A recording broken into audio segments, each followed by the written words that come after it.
안녕하세요. 오늘 저희가 함께 살펴볼 자료는 방송인 김어준 씨에 대한 좀 심층적인 심리분석 보고서입니다. 아시다시피 한국 미디어 지형에서 정말 단순한 영향력을 넘어서서 그 하나의 현상, 예, 같이 된 분이죠. 네. 특히 이제 특정 정치 진영에서는 아주 강력한 목소리로 또 인식되고 있고요. 네, 맞아요. 이 분석에서 흥미로운 건 그 김어준 씨 특유의 캐릭터 있잖아요. 그 왜 한국에서 교육 안 받은 것 같다는 그런 느낌?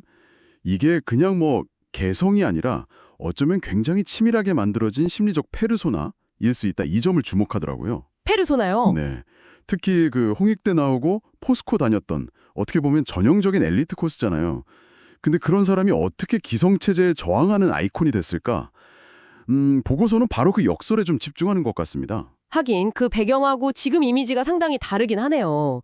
흥미로운 지점이에요.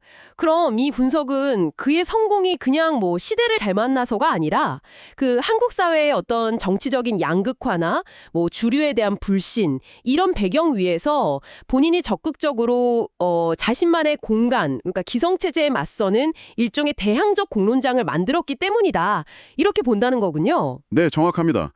단순히 불만 있는 대중을 찾은 게 아니라 판을 직접 만들었다는 평가죠. 자, 그러면 그 분석이 제시하는 그의 어떤 심리적 뿌리, 형성기부터 한번 파헤쳐 볼까요? 좋습니다.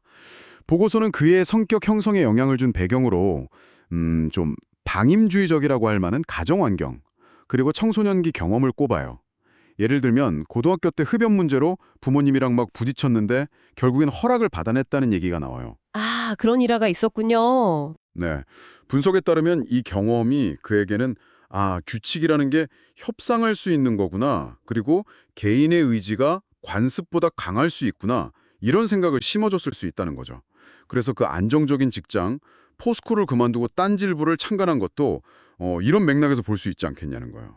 아, 규칙은 깨뜨릴 수 있다, 혹은 협상 가능하다, 이런 믿음이 일찍부터 좀 생겼다는 거네요.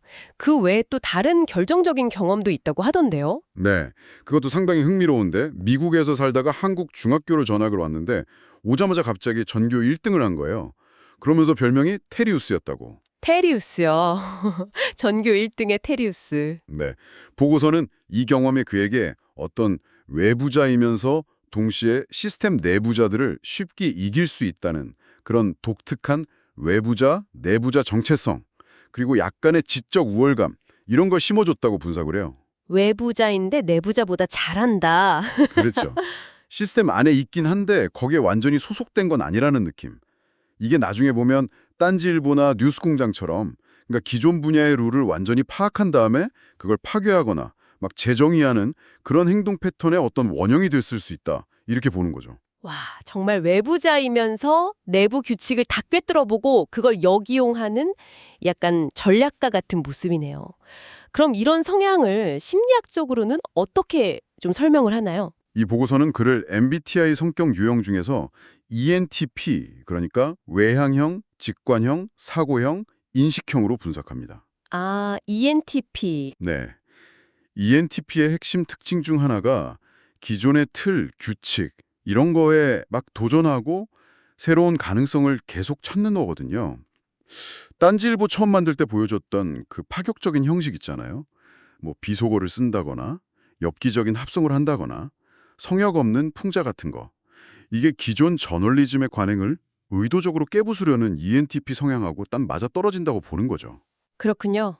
그리고 사업을 약간 놀이처럼 생각하고 토론이나 논쟁 자체를 즐기는 모습도 전형적인 ENTP 특징으로 꼽습니다. 하긴 재미있는 일만 하다 죽고 싶다, 이런 말도 했었죠. 맞아요.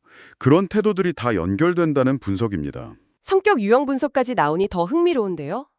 그러면 그의 생각의 중심, 어떤 철학적인 기반은 뭐라고 분석하나요? 보고서는 크게 두 가지를 지적하는데요. 첫째는 자기 객관화를 통한 아주 강한 자존감입니다. 자기 객관화요? 네. 그러니까 자신의 약점이나 단점을 스스로 명확히 알아요. 그런데도 자신에 대한 근본적인 신뢰는 안 흔들린다는 거죠. 그래서 실패하거나 비판을 받아도 이걸 나에 대한 공격이다. 이렇게 받아들이기보다는 그냥 외부 정보로 처리하는 거예요. 그러니까 심리적 타격을 덜 받고 계속해서 위험을 감수하는 도전이 가능하다. 이런 분석입니다. 오, 실패를 데이터로 본다. 강한 멘탈이네요. 그렇죠. 그리고 두 번째는 진화 심리학에 대한 깊은 관심 혹은 경도라고 표현할 수 있겠네요. 진화 심리학이요? 정치 분석에? 네. 이 분석에 따르면 그는 정치적인 좌우 대립 같은 것도 그냥 서로 다른 생존 전력이 충돌하는 거다. 이렇게 해석하는 경향이 강하다는 거예요. 모든 걸 좀 진화론적인 관점에서 본다는 거죠. 자신을 포함해서요.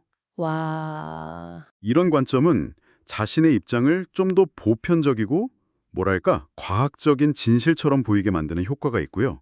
반대편은 그냥 다른 생물학적 프로그램을 가진 존재, 이런 식으로 규정하게 만들 수도 있다는 겁니다. 세상을 완전 진화론적인 투쟁의 강으로 본다니 상당히 독특한 세계관이네요. 그럼 이런 생각들이 실제 소통 방식에는 어떻게 나타난다고 분석하나요? 아주 정교한 심리적 설득 기술을 쓴다고 평가해요. 예를 들어서 예전에 대선 후보 심리 분석 시리즈 할 때 특정 후보에 대해서 막 삐 처리된 암시적인 발언을 하거나 좀 부정적으로 진단 내리는 방식 같은 거요.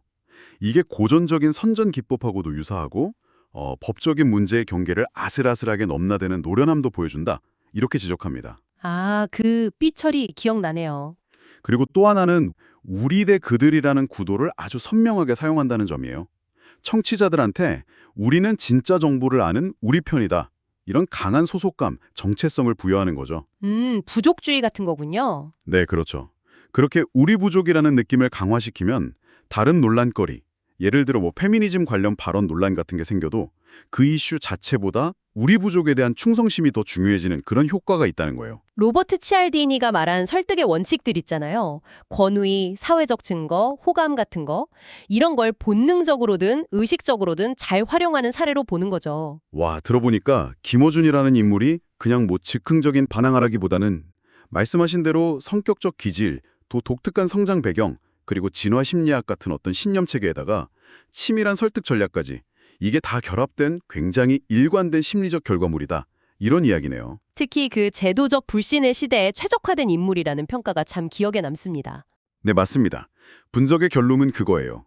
그의 페르소나가 주류 사회의 규범을 정면으로 거부하고 해체하도록 설계됐기 때문에 그래서 한국에서 교육 안 받은 것 같다는 인상을 준다는 거죠. 그의 심리 자체가 기존 질서의 외부자를 지향하고 있다는 분석입니다. 네, 오늘 김어준이라는 인물에 대한 심리 분석 보고서를 통해서 그의 참 다층적인 면모를 한번 살펴봤습니다. 청취자 여러분은 어떻게 들으셨는지 궁금하네요. 마지막으로 이런 질문 한번 던져보고 싶습니다. 오늘 저희가 이야기 나눈 것처럼 미디어 한 인물의 심리적인 동기나 그가 사용하는 설득 전략을 이해하는 것이 특히나 우리 대 그들 이런 구도를 강하게 활용하는 메시지를 우리가 접할 때 당신의 생각이나 반응에 과연 어떤 영향을 미칠 수 있을까요? 한 번쯤 곱씹어 볼 만한 질문인 것 같습니다. 다음 시간에 저희는 더 흥미로운 이야기로 찾아뵙겠습니다.